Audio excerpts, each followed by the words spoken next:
दिल्ली 6 दिन से लाचार है। देश की राजधानी में कब तक हाहाकार है, यह सवाल आज हर दिल्ली वाले की जुबान पर है। लेकिन नेता अपनी अपनी सियासत में बिजी है। केजरीवाल मोदी सरकार को दोष दे रहे हैं तो बीजेपी केजरीवाल सरकार पर उंगली उठा रही है। आईटीओ बैराज के 32 में से 5 गेट इस समय नहीं खुल पाए, सिर्फ एक को खोलने में कामयाबी मिली है। इस बीच हरियाणा सरकार ने भी आईटीओ बैराज के 5 गेट ना खुलने की रिपोर्ट मांग ली है और इस बैराज को हरियाणा सरकार ही ऑपरेट कराती है। हरियाणा की खट्टर सरकार ने तो सीधे सीधे यह भी आरोप लगा दिया कि दिल्ली सरकार हथनीकुंड बैराज पर झूठ बोल रही है। अब सवाल यही है कि दिल्ली में आई बाढ़ पर झूठ बोलने वाला अपराध कौन कर रहा है और दिल्ली में आई बाढ़ का भयानक सच क्या है, और इस रिपोर्ट से समझते हैं। दिल्ली में बाढ़ आने से ठीक पहले हरियाणा के हथनीकुंड बैराज में क्या हुआ? बैराज का गेट खुला तो पानी कैसे आगे बढ़ा, कितनी रफ्तार से आगे बढ़ा? क्या सच में यूपी हरियाणा की तरफ वाले कैनाल का गेट बंद रखा गया? क्या सच में कोई साजिश हुई?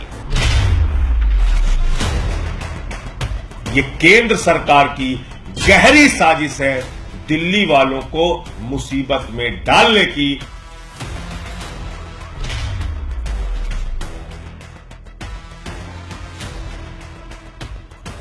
भारतीय जनता पार्टी द्वारा शासित केंद्र और हरियाणा की सरकार दिल्ली के लोगों के खिलाफ एक षड्यंत्र के तहत, एक कॉन्स्पिरेसी के तहत दिल्ली को बाढ़ में झोंकने की पूरी कोशिश कर रही है।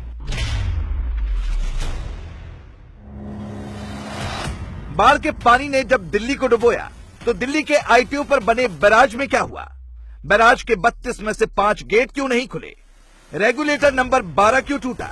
क्या ये बहुत बड़ी लापरवाही थी या बहुत बड़ी कोताही थी? इसके लिए किसकी जिम्मेदारी थी? एक आईआईटी पास इंजीनियर जो अपने आप को पढ़ा लिखा होने का अभिमान करता है, उसकी चर्चा करता है और दूसरों पर प्रश्न चिन्ह खड़े करता है, उसकी इंजीनियरिंग की डिग्री पर मुझे संदेह होता है।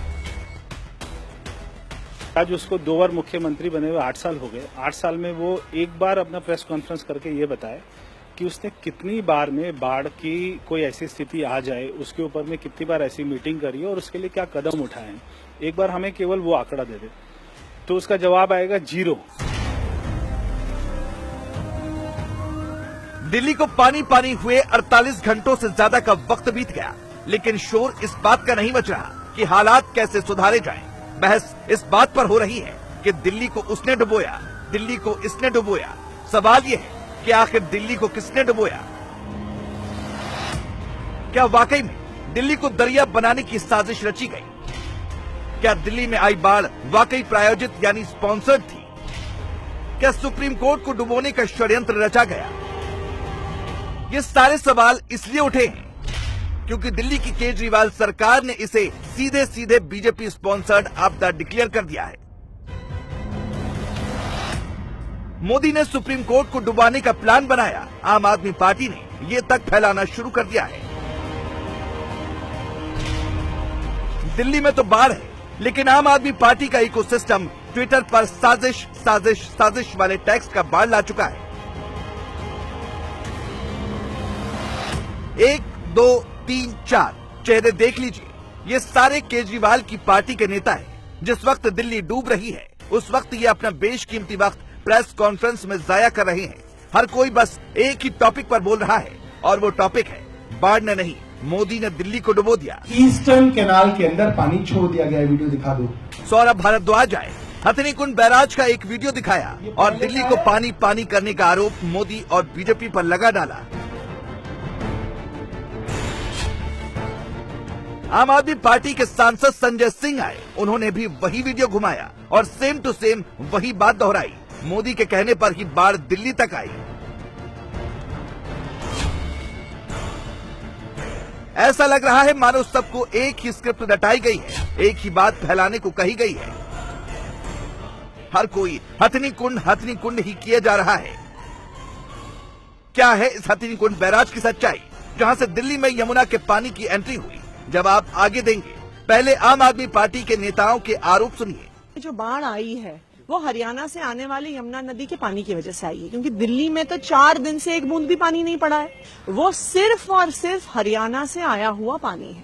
बड़ा सवाल है कि दिल्ली में जब बाढ़ आ रही थी, जब इतनी विकट परिस्थिति थी, तो सारा पानी से दिल्ली के लिए क्यों छोड़ा जा रहा था? जो पानी यूपी जाता है, जो पानी हरियाणा जाता है, जिन कनाल्स में जाता है, उनमें एक बूंद पानी भी नहीं छोड़ा गया। सारा पानी दिल्ली की तरफ छोड़ा गया। तो ये तो सवाल बनता ही है कि दिल्ली वालों से ऐसी क्या दुश्मनी? प्रधानमंत्री नरेंद्र मोदी जी हो या उनकी सरकार हो या उनकी पार्टी हो, उसका एक ही मकसद रहता है, दिल्ली के लोगों को परेशान करो, उनको सजा दो, अरविंद केजरीवाल को किसी भी तरीके से बदनाम करो। सारा का सारा पानी दिल्ली में क्यों छोड़ा जा रहा है? इसीलिए मैं कह रहा हूं, यह गहरा षड्यंत्र और साजिश है। ये बाढ़ प्राकृतिक नहीं है, प्रायोजित है। आज राजनीतिक षड्यंत्र यहां पहुंच गए कि आप एक दूसरे के राज्य को बाढ़ में डिबोने के षड्यंत्र करने लग गए, और पानी सुप्रीम कोर्ट तक तो पहुंचा ही दिया था इन्होंने, वरना षड्यंत्र तो था कि सुप्रीम कोर्ट को भी बहा के ले जाएं। आजकल बड़ी तकलीफ है सुप्रीम कोर्ट से सरकारों को।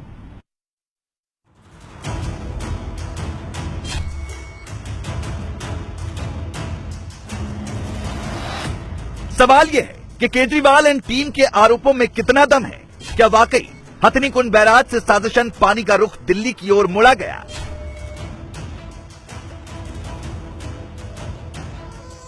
इसका जवाब सीधे उस लोकेशन पर मौजूद है जहां से इंडिया टीवी संवाददाता अभय पाराशर ने पूरी तफ्तीश की है। तफ्तीश में क्या निकला, ये कुछ देर में बताएंगे। पहले कुछ इंपॉर्टेंट पॉइंट्स नोट कीजिए। हथनीकुंड बैराज हरियाणा की यमुना नगर में हिमाचल की सीमा के करीब यमुना नदी पर बना हुआ है। हिमाचल और उत्तराखंड के पहाड़ों को यमुना नदी का कैचमेंट बेल्ट कहा जाता है। मानसून में इन पहाड़ों पर अधिक बारिश होने से पानी सैलाब बनकर सबसे पहले यहीं उतरता है और हथनीकुंड बैराज की दीवारों से टकराता है। इसके अलावा यमुना की सहायक बरसाती नदियां सोम और पथराला का पानी भी यमुना का जल स्तर बढ़ाने का काम करता है। इस वक्त मैं मौजूद हूं हथनीकुंड बैराज में। ये पूरा इलाका आप देख सकते हैं, हरियाणा का ये हथनीकुंड बैराज है। सामने की तरफ से हम आपको बताएं, यमुनोत्री, उत्तराखंड, हिमाचल की तरफ से पानी जब आता है, बरसात का पानी, प्राकृतिक पानी यहां पर आता है, और यहां पर जब पानी पहुंचता है, यहां से पानी जो है वो उत्तर प्रदेश, राजस्थान, दिल्ली, इन गेटों के सहारे जाता है। ये जो सामने 18 गेट है, इन 18 गेट के जरिए नीचे की तरफ मैं आपको दिखाऊंगा कि किस तरीके का गेट है। ये देखिए, इस तरीके के ये गेट है। फिलहाल गेट से नीचे पानी है क्योंकि अभी लेवल जो है वो काफी कम है, और जब पानी का लेवल ऊपर होता है तो इन गेट को क्रॉस करके पानी सीधा आगे दिल्ली की तरफ जाता है, यमुना नदी की तरफ जाता है। हथनीकुंड बैराज में स्टोरेज क्षमता नहीं है, वो सिर्फ पानी को डाइवर्ट करने का काम करता है। यहाँ हर घंटे गेज की मदद से पानी को नापा जाता है। अगर पानी 1 लाख क्यूसेक से कम है तो उसे यहाँ से निकलने वाली 3 नहरों में राजस्थान, हरियाणा और उत्तर प्रदेश में सिंचाई के लिए डाइवर्ट कर दिया जाता है। अगर पहाड़ों से पानी 1 लाख क्यूसेक से ज्यादा आ जाता है तो यमुना में मिनी फ्लड और 2.5 लाख क्यूसेक आने पर हाई फ्लड घोषित कर दिया जाता है। मिनी फ्लड घोषित होने के बाद उत्तर प्रदेश, राजस्थान और हरियाणा में सिंचाई के लिए जाने वाली नहरों को बंद कर दिया जाता है, क्योंकि पानी के ज्यादा बहाव से इन नहरों के टूटने का डर बना रहता है। करीब 3.5 लाख क्यूसेक पानी इन गेटों के जरिए छोड़ा जाता है, जो कि सीधा दिल्ली की तरफ जाता है। लेकिन इसके अलावा अगर मैं आपको बताऊं, मेरे इस साइड जो आप ये गेट देख रहे हैं, ये टोटल 10 गेट हैं, और इन 10 गेट के जरिए हरियाणा और दिल्ली की तरफ पानी जाता है। सामने आप 4 गेट देख रहे हैं, वो जो 4 गेट हैं वो उत्तर प्रदेश जाने वाला, एक वहां पर एक कनाल बनाई हुई है, वो उत्तर प्रदेश जाने वाला रास्ता है। वहां पर भी जरूरत के हिसाब से उत्तर प्रदेश की तरफ से कितनी डिमांड आती है पीने के पानी की, सिंचाई की, वहां पर पानी वैसे छोड़ा जाता है, और उसकी कैपेसिटी जो है वो 4000 क्यूसेक पानी की है। अब आप सोचिए, 4000 क्यूसेक पानी यूपी की तरफ छोड़ा जा सकता है, उसकी कैपेसिटी ही इतनी है, और 20,000 के आसपास क्यूसेक पानी जो है वो दिल्ली और हरियाणा इन 10 गेट के जरिए छोड़ा जा सकता है। इनकी कैपेसिटी मात्र इतनी ही है, यानी कि 20,000 क्यूसेक पानी ही आप यहां से छोड़ सकते हैं। अगर 1 लाख क्यूसेक का लेवल यहां पर है तो इन 4 गेट को भी बंद कर दिया जाएगा, यानी कि यूपी की तरफ भी नहर में पानी नहीं जाएगा, क्योंकि जब 1 लाख क्यूसेक पानी होता है तो बहुत ज्यादा मलबा आता है, और उस वजह से इन गेट को बंद कर दिया जाएगा। ऐसे ही बिल्कुल सामने जो आप तस्वीरें देख रहे हैं, जो वेस्टर्न कनाल है, यानी कि दिल्ली और हरियाणा की तरफ जाने वाला जो पीने का और सिंचाई का पानी है, उन दरवाजों को भी बंद कर दिया जाता है 1 लाख क्यूसेक में, क्योंकि इतना मलबा आता है कि इन नहर के अंदर पानी नहीं छोड़ा जा सकता। हथनीकुंड बैराज से पानी सेंट्रल वाटर कमीशन की गाइडलाइन के मुताबिक ही छोड़ा जा रहा है।